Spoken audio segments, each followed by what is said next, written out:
Olá, tudo bem? Eu sou a Luísa e hoje estou aqui para fazer um bate-papo com vocês sobre psicologia. Junto a mim estão minhas colegas Mirella e Beatriz.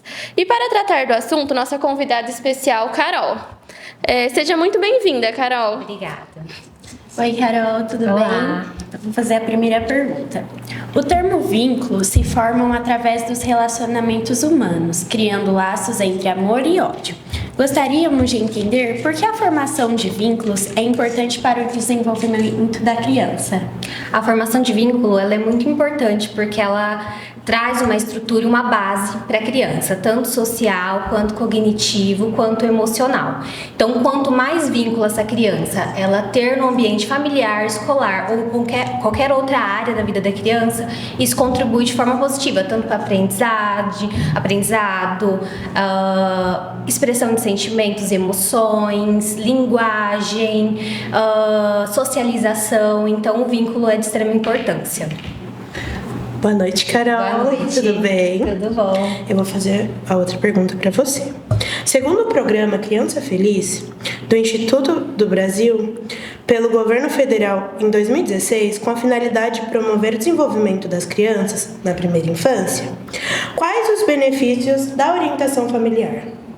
A orientação familiar ela é de extrema importância. Eu falo que não só na área da educação quanto na área da psicologia, porque o trabalho com a criança ela tem que ser uma ponte, né, entre o profissional, a família e a criança. Então a gente precisa ter essa comunicação com a família, porque quando a gente passa uma orientação tanto de um professor para o aluno quanto de um psicólogo dentro do consultório e os pais eles estão engajados e a gente passa essa orientação para os pais seguem essa orientação, os pais estão andando na mesma linha de raciocínio com a criança, a gente tem resultados positivos.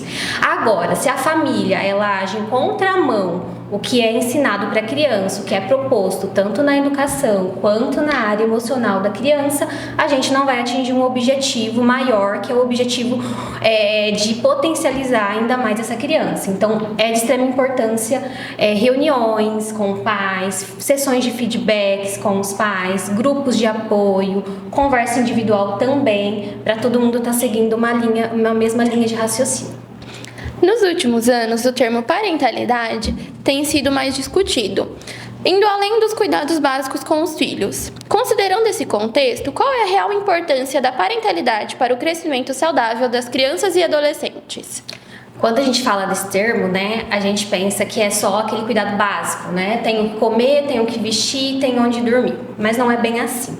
A criança ela precisa principalmente ter ali um apoio emocional, saber como se expressar, ser acolhido na sua expressão, né? Então a criança no ambiente familiar e escolar, ele aprende através da imitação. Então ele observa muito os pais e os cuidadores.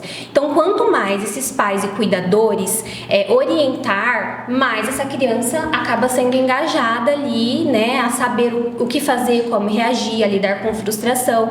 Então, é o mesmo caso de, por exemplo, o pai, a família toda desestruturada, o pai e a mãe sempre acelerando a criança precisa fazer isso, a criança precisa fazer aquilo e tal, e depois chega com uma queixa de que a criança é ansiosa. Por quê? Porque justamente a família não traz esse modelo, né, de lidar com as emoções, de lidar com a frustração, de lidar ali com o ambiente. A criança não aprende a lidar através da cópia.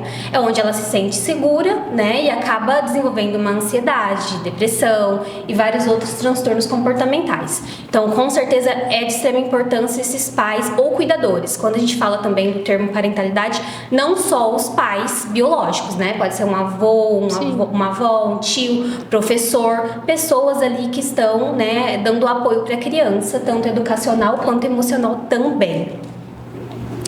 As principais condições adversas do início da vida podem prejudicar a construção dos vínculos, por exemplo, pobreza, violência, ausência dos pais. Essas situações podem dificultar o desenvolvimento saudável das relações afetivas? Muito, muito, muito, muito.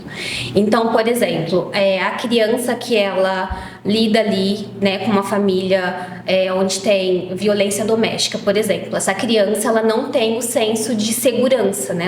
Essa criança dificilmente vai se sentir segura no ambiente escolar. Essa criança dificilmente vai confiar em outro homem, essa criança dificilmente vai confiar em um professor, né? A criança que dentro do âmbito familiar é uma família desestruturada, ela não tem é muito instável. Então é uma criança que sempre muda de escola, é aquela mãe que sempre tem razão e a escola, né, que tá indo em contramão com tudo, é aquela mãe que aconteceu algo aqui, trocou de escola, muda sempre de casa, a criança não sabe se mora com a avó, se mora com o tio, se mora com a mãe, se mora com o pai, né? Isso traz insegurança também. A criança que também não é dado voz às emoções dela, né? O que ela tá sentindo naquele momento, dificilmente vai ser uma criança confiante, uma criança que vai enfrentar os desafios da vida, né? Então, normalmente, esse tipo de criança é uma criança mais retraída, uma criança que acaba se socializando bem pouco, uma criança que às vezes apresenta um comportamento mais agressivo, mas isso tudo vem do ambiente familiar, né? A estrutura familiar às vezes deixa a desejar. Alguns pais imaginam que não trabalho, eu fico com a minha criança o dia todo. Mas como é ficar com essa criança o dia todo? Tem uma interação?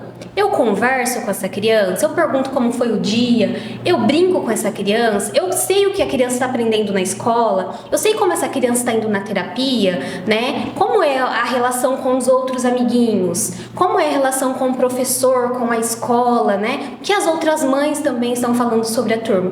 A maioria das mães não tem esse conhecimento geral da vida do filho, simplesmente eu estou aqui, eu dou o que comer, o que beber, o que vestir. Estou aqui com essa criança o tempo todo em casa, mas não é necessário. Eu falo que é sempre a qualidade, não a quantidade, né? Não precisa estar 24 horas com a criança, mas o tempo que eu estou com a criança, eu estou com a criança, né? Então é muito importante também olhar dessa forma. Não é tempo, é qualidade, né? Então, se eu tenho 5 horas com essa criança, que seja 5 horas de qualidade, eu tenho que estar a par do que está acontecendo na vida dessa criança, porque afinal de contas é uma criança que está aprendendo a lidar com o mundo agora e que precisa de referencial. Sem referencial, ela vai ficar perdida e é onde acaba gerando muita ansiedade frente aos desafios. O processo de adaptação das crianças na escola é um momento onde elas começam a construir uma nova etapa na vida delas. Como os pais e os professores poderiam passar por esse período de maneira mais leve, buscando atender principalmente o bem-estar da criança e da sua família durante esse processo? Pego muitos pacientes com essa questão da adaptação escolar. Então, a criança, a mãe vem desesperada, eu acho que eu vou ter que sair do trabalho porque a criança não está ficando na escola. A adaptação escolar ela é um desafio muito grande, tanto para o professor que está recebendo essa criança, quanto a mãe que está deixando essa criança. Muito mais da mãe que está deixando essa criança na escola, porque ela precisa trabalhar, porque ela precisa que a criança fique naquele ambiente. Então, assim, faço bastante visitação escolar também, onde a gente faz uma reunião para tentar entender, né, o que está acontecendo para aquela criança demorar a se adaptar. Porém, a adaptação, de um modo geral, ela é comum com todas as crianças. Algumas crianças vão passar pela adaptação um pouco mais rápido, outras crianças vão demorar um pouco mais para entender o que está acontecendo, porque sempre tinha um convívio da mãe, mas é uma fase que passa, né? E é uma fase que a criança precisa passar. Ela precisa se desenvolver, precisa estar em um ambiente com outras crianças, ela precisa se adaptar a um outro ambiente, a novos estímulos, a conversas, brincadeiras, que é de extrema importância também para o desenvolvimento dela. É diferente a mãe que fica só com a criança em casa e às vezes a mãe ali acaba nem conversando com a criança. Agora na creche é diferente, na escola é diferente. Ela vai ter o contato ali tanto da linguagem, aprendizado, né? São fases que ela vai precisar passar para se desenvolver. Então nessa fase o mais indicado na adaptação ser uma adaptação leve, né? Não comparar, porque cada criança tem o seu, né, desenvolvimento, é sempre diferente uma da outra. A gente não comparar e a gente principalmente acolher a mãe, porque quanto mais segura a mãe estiver em deixar a criança na escola e confiar que está sendo feito um bom trabalho e passar isso para a criança, olha, você está indo na escola, lá é muito legal, lá você tem amiguinhos, lá é a tia fulana de tal, ela é muito legal, é uma escola muito linda, é diferente da mãe, ele vai chorar e a mãe acaba chorando junto, né? Será que eu vou ter que vir buscar? E passa aquele desespero para a criança. Então, quanto mais acolher esses pais, melhor é a adaptação infantil. O indicado mesmo seria até uma reunião antes da escola, né, antes das aulas começar, com todas as mães, para passar essa segurança para elas, um grupo no WhatsApp, fotos da criança fazendo atividades também muito interessante. Olha, ele não sabia segurar no lápis, hoje ele aprendeu a segurar no lápis. Olha, ele nunca brincou de tinta, hoje ele pegou uma tinta para brincar. Então, passar essa segurança para a mãe também, que ele está sendo bem cuidado, que está realizando atividades e que está tudo bem. É uma fase que vai passar, porque às vezes as mães se desesperam, principalmente quando é mãe de primeira viagem. Não imagina que,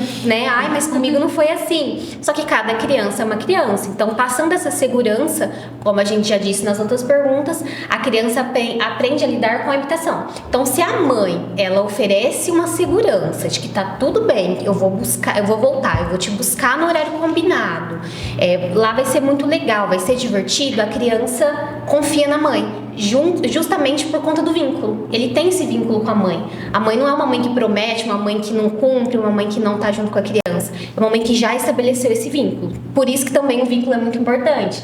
Já tem esse vínculo com o seu filho. Quando chega a fase da escola, ele confia plenamente no que a mãe falar. Então, eu vou chorar, eu vou sofrer, vai ser difícil, mas eu vou me acostumar, porque é legal, eu tenho professora, vai ter atividades, vai ter brincadeiras e acaba se tornando um ambiente mais leve. Mas principalmente eu trabalho com os pais, porque eles precisam ter essa segurança para passar para a criança, para que ela consiga se adaptar de uma forma mais acolhedora possível. O uso excessivo de telas por crianças tem gerado preocupações quanto ao impacto no desenvolvimento infantil. Quais os principais prejuízos causados pelo uso de telas na primeira infância? Hoje é unânime, assim, no consultório. Top 1. Top 1 de problemas comportamentais pelo uso de tela. Por quê? Alguns pais, né, vão com a queixa na fono. Meu filho não consegue falar, meu filho não fala, tem 3 anos e não fala. Aí a fono, o que a fono imagina? Bom, coloca na escola ele vai se desenvolver. A mãe coloca na escola. Só que na escola, o período é de 4 horas. Sim. O outro tempo, ele vai ficar em casa no celular. O contato que ele tem ainda é muito pouco comparado a 24 horas do dia dele. Né? Então, a mãe vai com essa queixa, leva pra escola, não resolve. Eu vou levar na psicóloga, deve ter algum problema neurológico, né? Tem alguma coisa. Aí, às vezes, na anamnese, a gente vai perguntar, como que é a rotina da criança? Então, não tem jeito. Fica com a avó, chegou da escola, ele fica com o celular. Chega 6 horas, aí é a hora que eu vou tirar do celular, mas só come com a tela na frente. Se eu vou num restaurante, tem que estar com um tablet ou um celular, senão eu não consigo comer. Se tá em algum lugar, só fica quieto com o celular. É lógico que você vai ficar quieto com o celular, né? Porque é muito mais fácil manter uma criança sentada e concentrada com uma tela do que com um brinquedo. Por quê? Porque com um brinquedo, o adulto vai ter que interagir. E o adulto tá cansado do dia inteiro de trabalho, o adulto quer jantar, o adulto, né, tem outros afazeres e acaba sendo mais fácil depositar a tela para a criança. Só que isso traz muitos atrasos, né? Então, assim, tem vários estudos, né, sobre a pediatria infantil que de 0 a 2 anos não é recomendado o uso de telas. Então, a criança não tem acesso a telas. De 2 a 5 anos, 1 hora de tela por dia. As crianças ficam 6, 7 horas por dia, de 2 a 5 anos, 7 anos, 5 horas por dia numa tela. Então, com certeza vai ter atraso. Quais são os principais atrasos? Principalmente os pequenininhos. Fala é notório. Porque eles não têm ninguém para interagir. Eles só precisam assistir, sorrir, passar o dedinho, ver o próximo vídeo. Não precisa interagir, não preciso conversar para ter uma resposta, não preciso.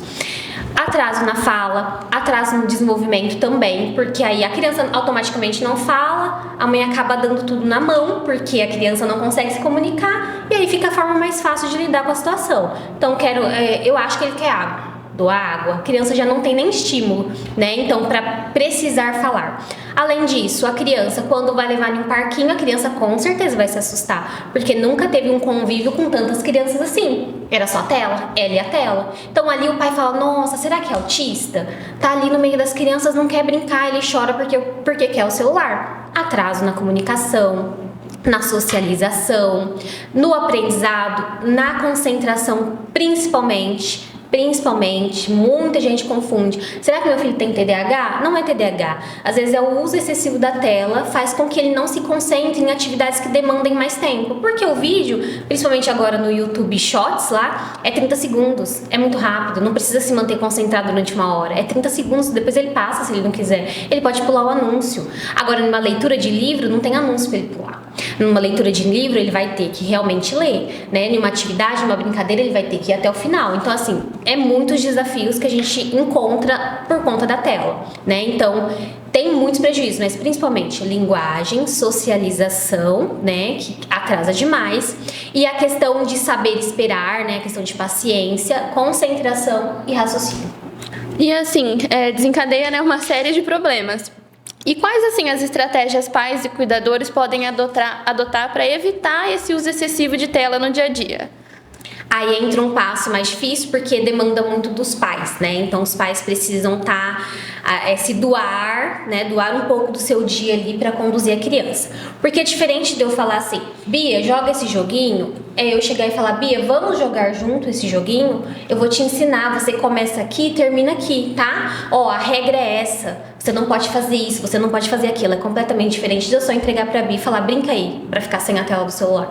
Então demanda muito mais tempo dos pais e responsáveis. Então eles precisam estar ali engajado e trabalhar junto com a criança. Então não é só tirar a tela. Tem um caso no consultório que eu falei sobre o uso da tela e aí a mãe falou assim, bom, eu vou tirar. Aí a mãe me manda foto, a criança chorando porque tá sem a tela. Eu falei, olha mãe, mas não é só tirar.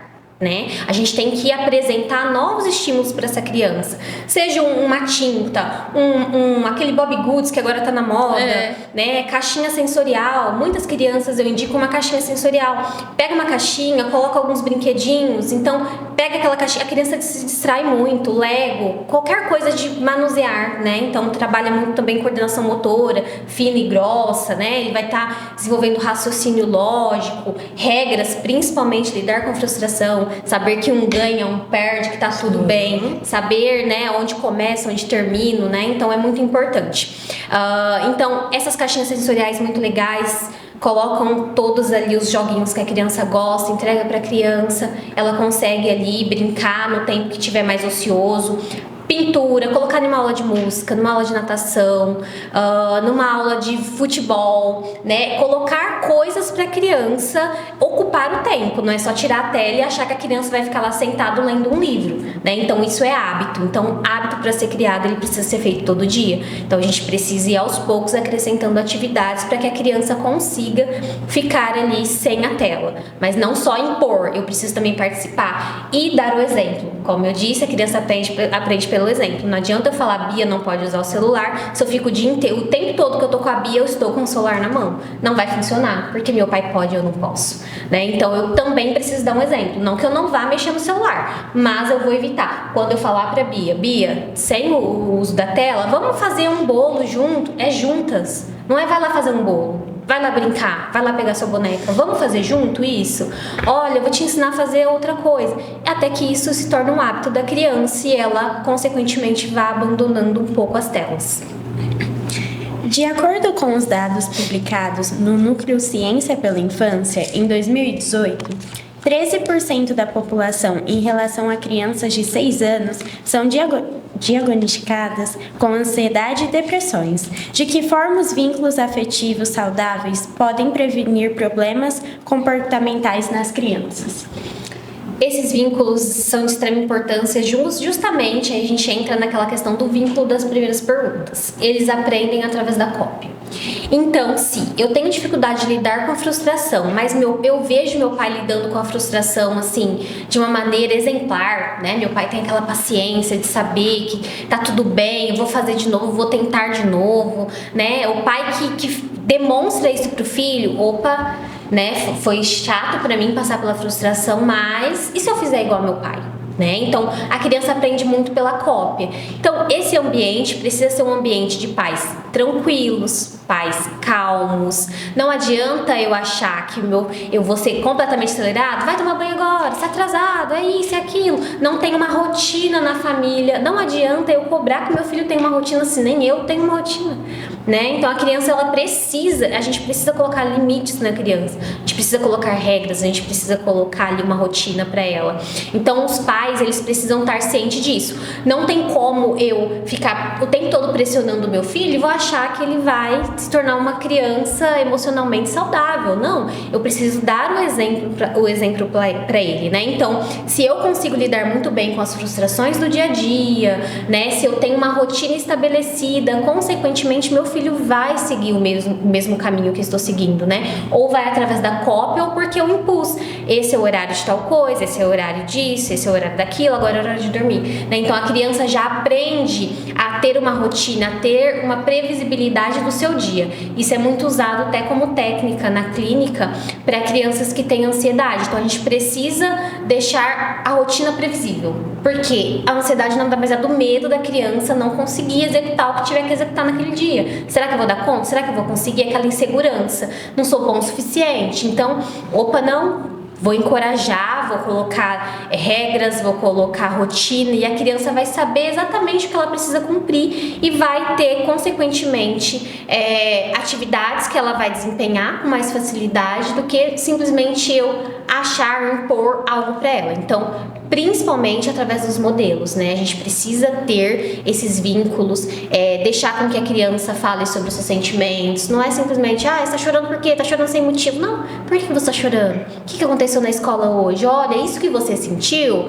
é essa emoção. Às vezes as crianças não conseguem nem nomear o que elas estão sentindo, né? Então, eu tenho esse papel, o responsável, pai, professor, tio, avô, tem esse papel de ajudar a criança a nomear o que ela está sentindo, porque afinal de contas, se a gente pega uma criança de 5 anos, é uma criança que está vivendo no mundo há 5 anos, nós há mais de 20 anos, então é completamente diferente. A gente tem que dar essa direção também para as crianças, tá?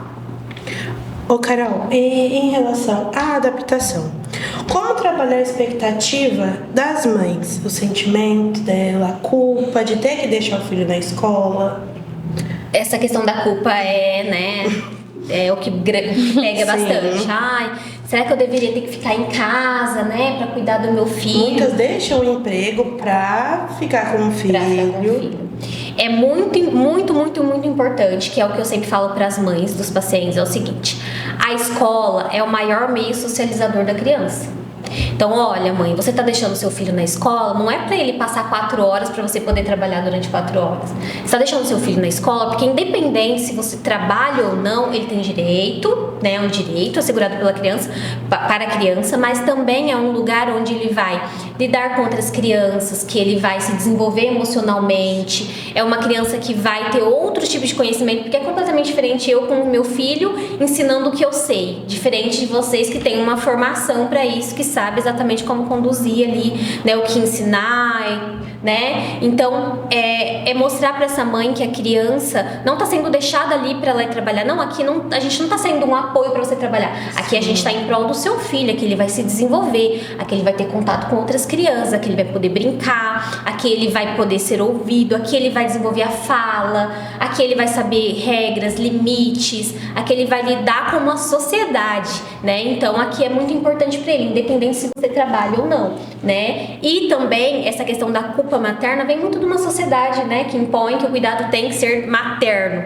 e não necessariamente materno, né? Então já vem dessa questão também, eu sou a mãe, eu devo ficar em casa. Só que a gente sabe que não são todas as mães que conseguem, né, ter esse privilégio de ficar em casa, né, de não poder trabalhar, não ter que trabalhar. A maioria das mães precisam trabalhar, então é assegurar para elas que os filhos estão sendo bem cuidados e que isso é um benefício para o filho, né, e que tá tudo bem, e que a maioria das pessoas vão trabalhar e deixar os filhos. O importante é ela saber o que ela está fazendo com o tempo que ela está com o filho. Como a gente disse, é qualidade, não quantidade. Então não adianta ela ficar 10 horas com o filho se a qualidade dessas 10 horas não está sendo, né, válido para o desenvolvimento daquela criança. Ô Carol, e explica pra gente um pouco como funciona o seu projeto que você faz lá em Guariba com as crianças. Da Oficina das Emoções, tá? Da Oficina das Emoções.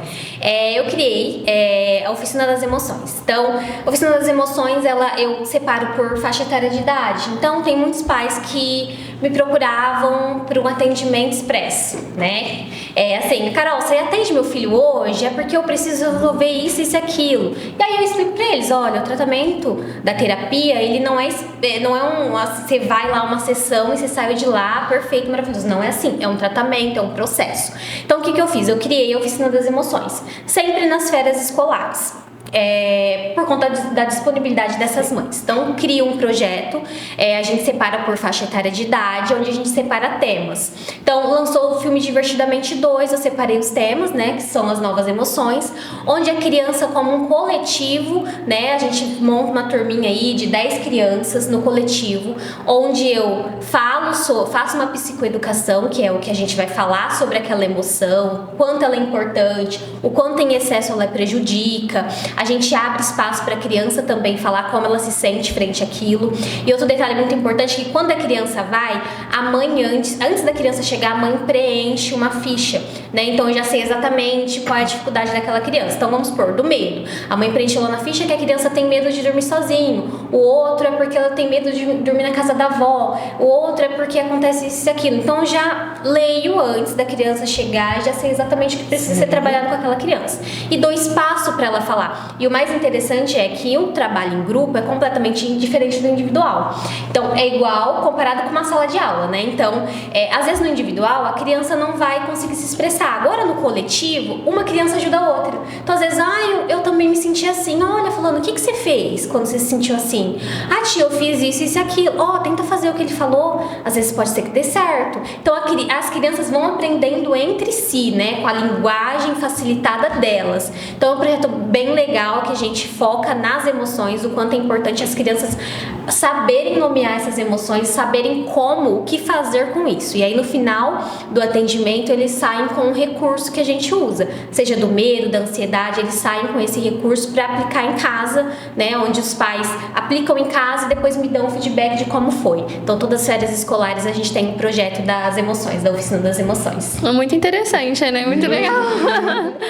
Bom, a gente encerra por aqui. Gostaria de agradecer a Carol por ter aceitado o nosso convite. Obrigada a vocês. Foi um prazer recebê-la aqui. A gente vai deixar suas redes sociais, né? Para algum pai se tiver interesse agora nas férias. E é isso. Muito obrigada, viu? Obrigada a você. Obrigada, meninas, pelo convite. Adorei estar aqui, viu? Obrigada. Para falar do Instagram? Pode falar. O Instagram é @psica, com 2A. Então, psica com 2A, H no final. Então, só vai achar esse Instagram com esse nome. Eu combinou Psica com Carol. E aí, lá no Instagram também eu posto bastante coisa sobre as crianças, rotina da clínica, recursos. Agora as pra usar oficinas, pra criança, né? As oficinas, as emoções. E é bem legal, porque assim, vai pessoal de Motuca, vai pessoal de Pradópolis, então... De toda a região, né? Vai o pessoal. Sim. Então, vê pela rede social, eles acabam querendo ir, porque é um projeto bem legal, bem útil, que eles gostam bastante. Sim. Obrigada, meninas. Eu que agradeço.